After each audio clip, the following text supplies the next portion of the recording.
Professor, você prometeu falar das coisinhas mais separadamente, de forma a ficar um pouco mais claro. Sim, senhores, prometo e faço, olha só, para ficar mais claro. Saibam os senhores que, olha só, eu vou rabiscar aqui para ficar mais claro. Senhores, coroa espanhola. A coroa espanhola é o cérebro de toda essa operação.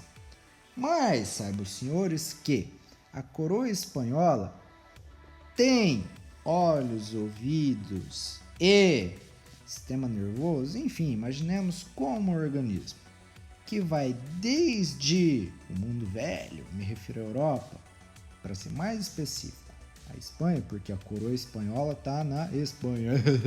Nossa, professor, você não sabia. Está na Espanha. Mas também conta com suas extensões. Refiro-me às colônias que ficam na América, tá?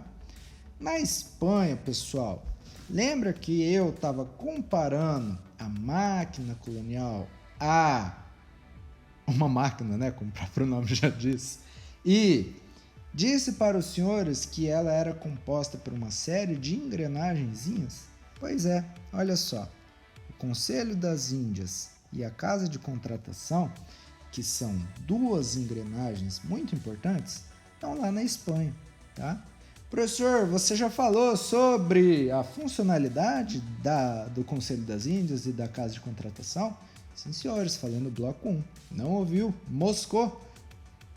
Volta lá e ouça de novo.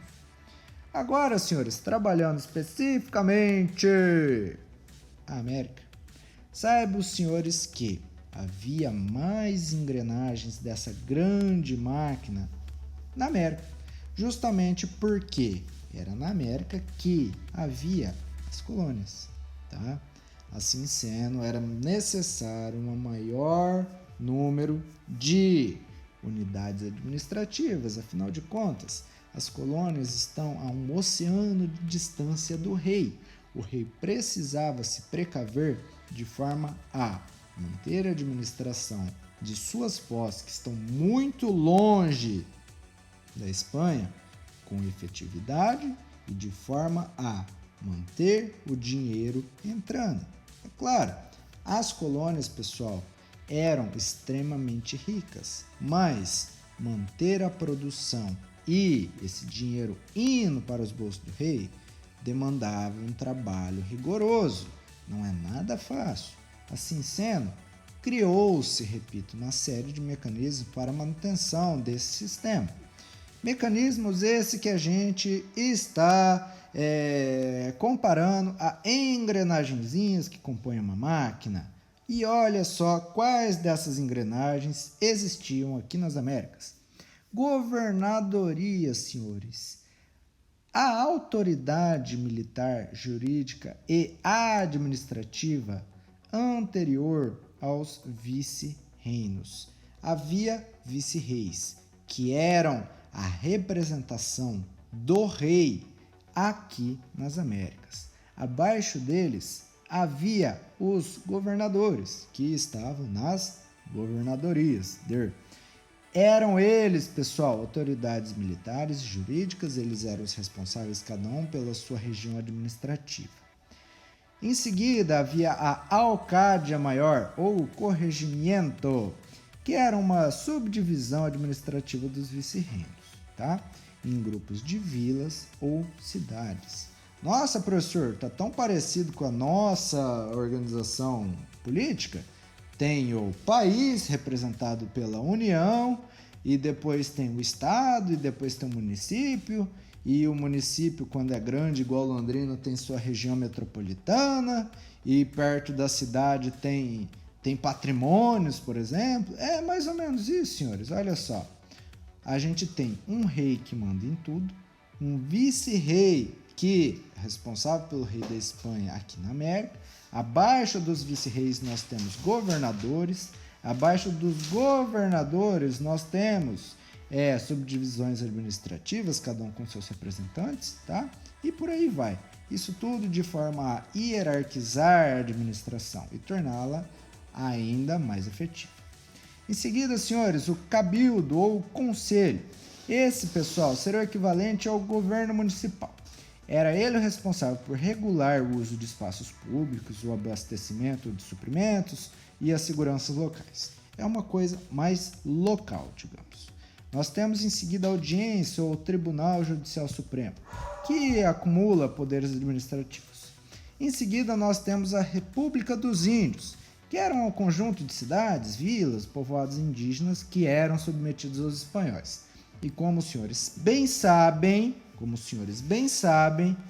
os povos indígenas foram largamente dizimados. Assim sendo, a República dos Índios foi cada vez mais perdendo força e muitos deixaram de existir, tá?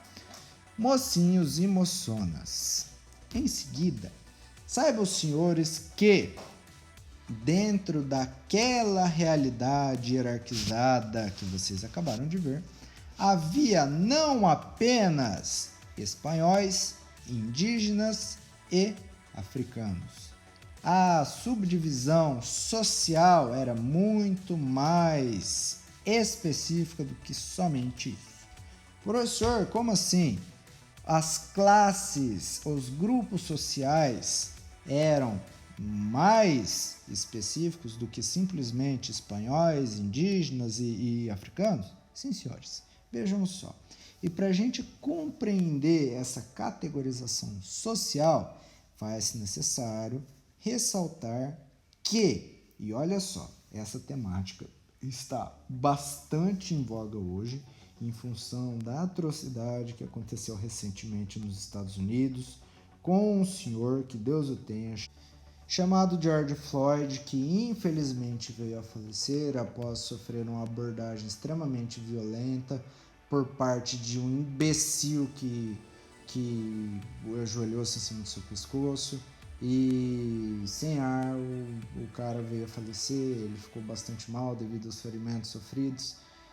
Ele não resistiu, senhores, mas a morte dele acabou se tornando um símbolo poderoso para a comunidade negra, que a partir desse atentado contra os seres humanos, né, acabou despertando nas pessoas uma insatisfação que já era latente. E as pessoas começaram a lutar pela manutenção dos direitos adquiridos e brigar para a conquista de mais direitos. Afinal de contas, o preconceito ainda hoje é gritante e ele torna a vida das pessoas um tanto quanto limitante. Afinal de contas, o preconceito impede ainda hoje, senhores, em pleno século XXI, a ascensão social de determinados grupos, simplesmente pela sua religião, pelas suas crenças, pela cor de sua pele. Isso é ridículo e isso já passou da hora de terminar. Saibam, senhores, que se hoje essa situação ainda existe, infelizmente, imagine os senhores como não o era há 500, 400 anos atrás. Pois é. Tendo em vista os preconceitos raciais e, enfim, de uma série de outras matrizes, que não apenas a racial, mas nesse momento foquemos apenas na racial para compreender como se dava a organização social das pessoas nas colônias espanholas. Ficava mais ou menos assim, pessoal. Nós tínhamos indígenas, nós tínhamos os cidadãos natos da América aqui nas colônias, tá? Parcela essa da população que foi largamente dizimada, já mencionei para vocês, mas reforço. Com a dizimação desses povos, senhores, a Espanha, um estado naquele momento escravocrata, trabalhou para que africanos escravizados para cá fossem trazidos, de forma que a sua mão de obra viesse a compor a locomotiva do desenvolvimento comercial das colônias. Quem trabalhava, pessoal, a mão de obra empregada era justamente dessas pessoas, os africanos escravizados, tá? Ó, a minha bateria acabando.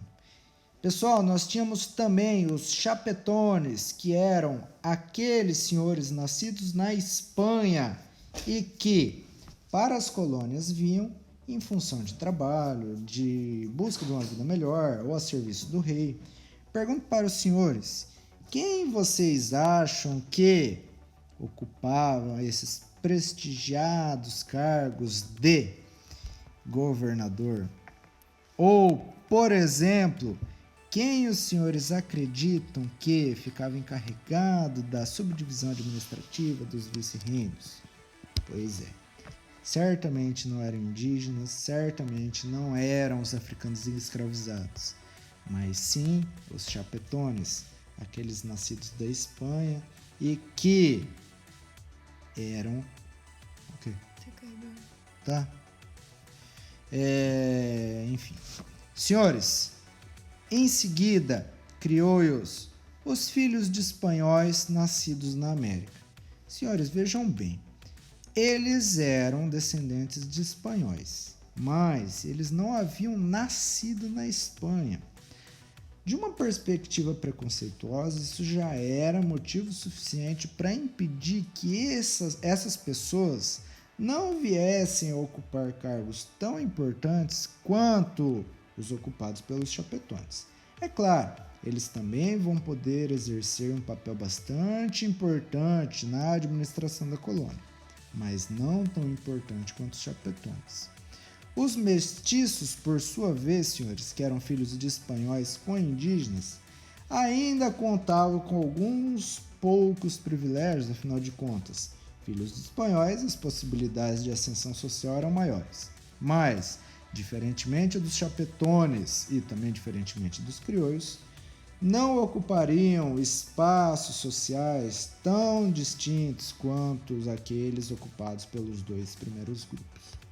Moços e moças, atividades econômicas, a gente vai falar sobre dinheiros, a gente vai falar sobre prata, a gente vai falar sobre minerais e pedras preciosas. Não, mineral não, né?